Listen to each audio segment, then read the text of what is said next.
Let's go to the next question. Myopiamindset@gmail.com is how you reach out to the show. We can answer any question that you have. It's a safe environment. We love to talk about this stuff. Myopiamindset@gmail.com is how you send us your questions. Let's talk about evidence. What evidence should we show parents? Hi, Matthew. Fantastic discussion with Dr. Herzberg. When I talk about the environmental side of myopia, I often get asked for the study that proves it.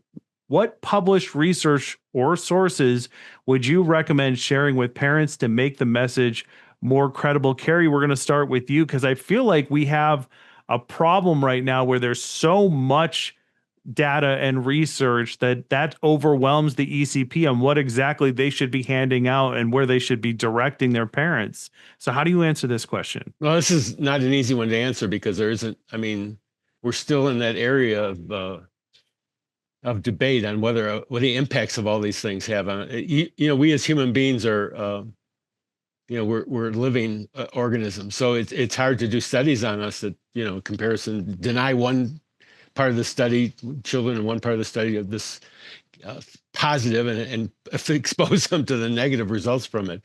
So I don't really go into that when I talk to my patients as far as the actual data out there, because I think it's a little, I don't, my colleagues can correct me on this, but I don't think there's anything that really points directly at something like this. I mean, they have ideas, like, for instance, does excessive amounts of close work cause myopia? There have been some new stuff recently that said, yes, there is an association between using computers and myopia. I don't, maybe we can get down. I don't remember what that study came from, but in the past, we haven't been able to connect the dots on whether doing a lot of close work does increase myopia. But we all know, that it does.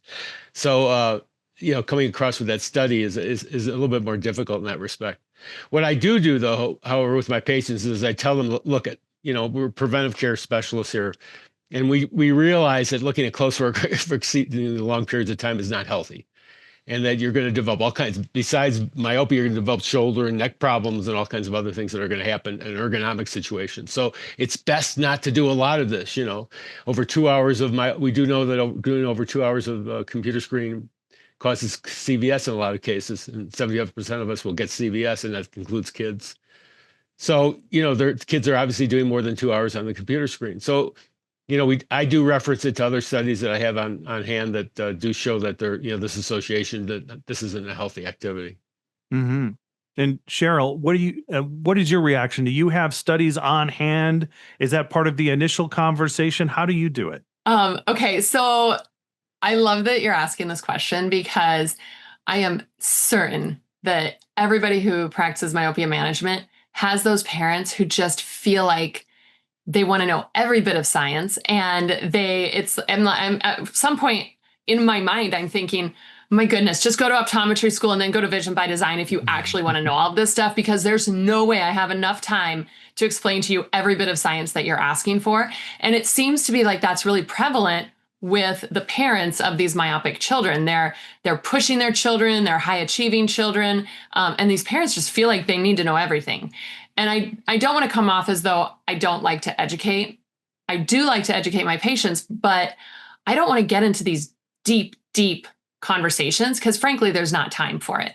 So I think a way that you could look at responding to these patients is say, have you ever heard of the company Apple? Okay, so Apple, in all of their wisdom, believes enough in the evidence, which is, by the way, fully available to you if you want to go dig into it with the International Myopia Institute white papers. Go dig into that if you want to know more. Apple has used the IMI white papers as their evidence to support their technologies that help with the environmental stuff, screen distance, time spent outdoors. If that's not proof enough, then I'm not going to spend time talking to these patients about the ins and outs of all of this. Send them to the IMI white papers.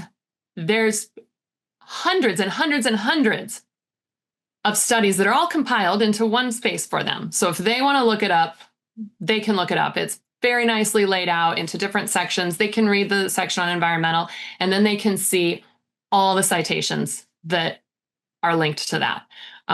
So yeah, I think it's really important to empower patients if they do want to learn more, but let them do a little bit of the work on their own.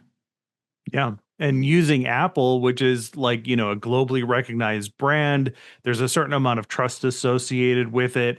It automatically clicks for the parent, right? Well, if Apple is saying this, then it gives a certain level of credibility to what you're talking about. Brianna, your entire practice is about efficiency. When you find something that doesn't work, you change it, you knock it out of there. So I can't imagine that you as well waste a lot of time going over studies with parents and patients. How do you do it in your practice? Yeah, so I do have a printout where it breaks down. I've picked 2 or 3 studies from the near distance being outside, atropine studies, the MySight study, the ortho-K studies, and it's on a front and back.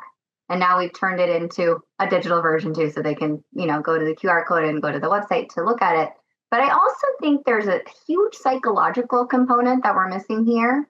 And so what we've also done is taken a step further with the book called The Anxious Generation. If you've not read this book, freaking read it.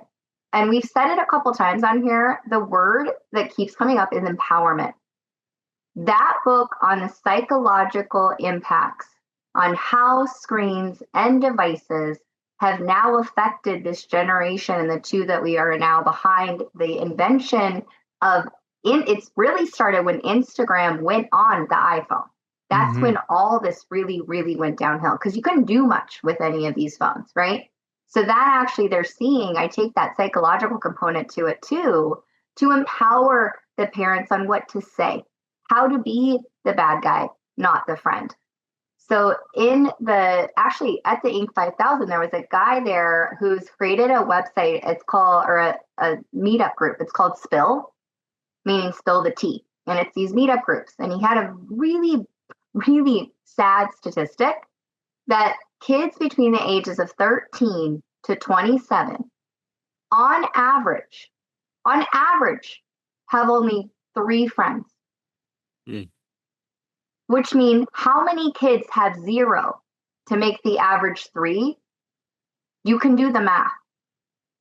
So I think it's not just the visual component I talk about too, but we are now, even since COVID, we've become therapists. We've become primary care doctors. We've become, name it, we're doing it.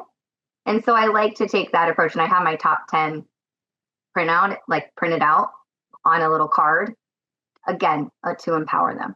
Yeah, it's a great point. In addition to the myopia epidemic, the obesity epidemic, there's a loneliness epidemic. And I love what you said because, that's part of showing your parents and your patients that you care. And that really sets you apart from the average eye doctor that they're going to come across who is not going to be doing myopia management. And it's a great way to build that trust.